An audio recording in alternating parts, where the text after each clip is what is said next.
হাই everyone, কি খবৰ সকলোৰে ভালে আছেনে? আজি এয়া খাব লৈছোঁ বগৰীকেইটা চাওকচোন, ইমান ডাঙৰ ডাঙৰ, বহুত ডাঙৰ ডাঙৰ বালিয়া বগৰী, টেঙাও আছিল, বহুত বেছিয়ে টেঙা আছিল বগৰীকেইটা খাবলৈ কাৰণে।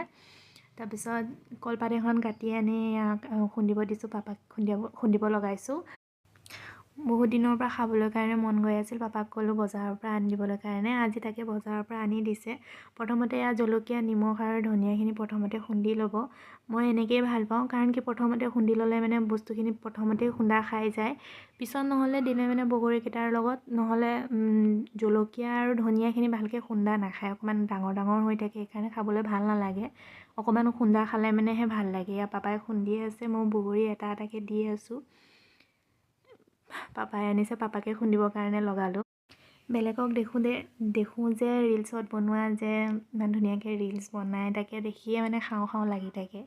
সেইকাৰণে বোলো মই ৰিলচ এটাকে বনাওঁ, কিন্তু ৰিলচ বনোৱা নহ'ল, সেইকাৰণে শ্বৰ্টছ ভিডিঅ' বনাই দিওঁ। এয়া পিছত নিমখটো অকণমান কম হোৱাৰ বাবে নিমখ অকণ মিহলি কৰি পেলাই ভালকৈ সেয়া আইতাক প্ৰথমতে খাবলৈ কাৰণে দিলোঁ। আইতাৰ ৰিয়েকশ্যনটো চাবচোন, ইমান বেছি টেঙা পাইছে নহয়, একদম মুখৰ ৰিয়েকশ্যনটোৱে মানে বেলেগ হৈ গৈছে। তাৰপিছত এয়া পাপাক দিলোঁ খাবলৈ কাৰণে।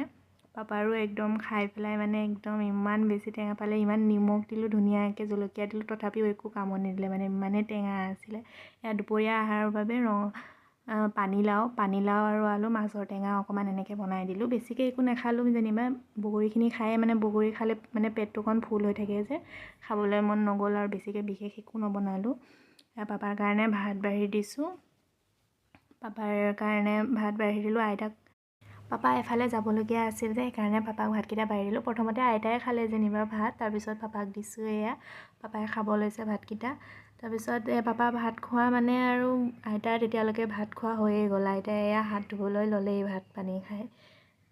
তাৰপিছত এয়া পাপা খাব লৈছেহে। ভাল লাগিলে ভিডিঅ'টো লাইক আৰু কমেণ্ট কৰি দিব, আৰু চেনেলটো ছাবস্ক্ৰাইব কৰি দিব। বাই।